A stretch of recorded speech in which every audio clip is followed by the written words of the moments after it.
Used on top of sandwiches, in dips, hummus, or as a pasta sauce, roasted peppers are one of the most versatile things that you can have in your home cooking arsenal. So, fall season has started, and here in my country, roasting peppers is like a national activity. Everybody's doing it. All the public areas for barbecuing are just taken over by people just roasting peppers. So I wanted to show you a simpler way that you can roast peppers in the comfort of your home just by using the oven. So if that sounds good to you, let's get right in.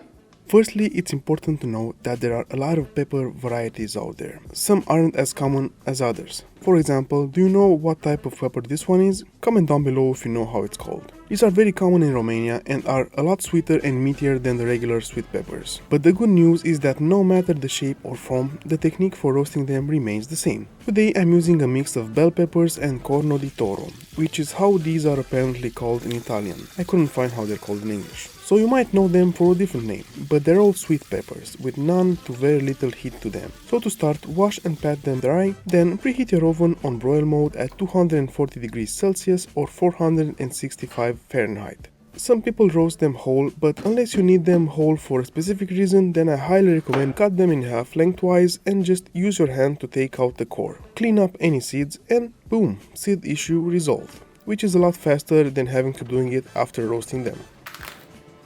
Now line a baking tray with aluminium foil or baking paper. Just make sure that the paper is rated for the temperature we're cooking at. Place the peppers face side up, and next I like to add a drizzle of olive oil and a sprinkle of salt. This is optional and it won't affect much the process if you skip it. Now place the oven tray on the topmost rack, make sure to get it as close as possible to the broiling element. And cook them for 10 minutes or until the whole surface of the pepper looks blistered. Don't worry if it turns black in some spots. We want that. Oh yes. They should look something like this when you take them out. To make peeling them super easy, transfer them in a heat-resistant bowl and cover it with plastic wrap. This will allow steam to build up, which will help in separating the skins of the peppers. And let them steam for 30 minutes. In this time you can prepare the next batch of peppers, clean up, or just catch up on the latest spicy memes. After that, remove the plastic wrap. Ooh, smells so good. Yes. Take the peppers out on a cutting board. Do that using tongs because they're still a bit too hot to handle. Look how easy the skin peels off of them. It just comes out in one piece. It should peel off in one go, but if it doesn't and there are little pieces still stuck, you can use a knife to scrape them out. For storing them there are two options, either in oil for short to medium term use or freezing them for long term use. For medium term use, I use this Italian inspired method by making use of olive oil, white wine vinegar, garlic and an optional pinch of salt. Let's be honest, most of the times it's actually short term because I go through these pretty fast. So thinly slice a clove of garlic, add it to the jar along with 1 teaspoon of white wine vinegar and salt. Then add enough olive oil to cover everything. This keeps for about 2 weeks in the fridge, and as it sits, the garlic and roasted pepper flavor will infuse the oil.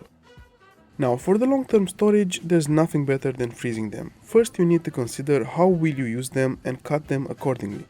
I diced mine up in smaller pieces. Then place them in a freezer-safe Ziploc bag. Just make sure to take out the air and spread them in a thin layer for easier storage and faster freezing. These can last for as long as a year in the freezer, so you can go crazy and roast a lot of them and use them throughout the year. If you have them frozen, you can just take them out and defrost them and use them for whatever you need. So make sure to check out my other videos in my channel. I have a lot of videos in which I'm using roasted peppers in different ways. So that being said, thanks for watching and thanks for sticking till the end. I'm gonna see you next time. This is Solzar signing out. Bye.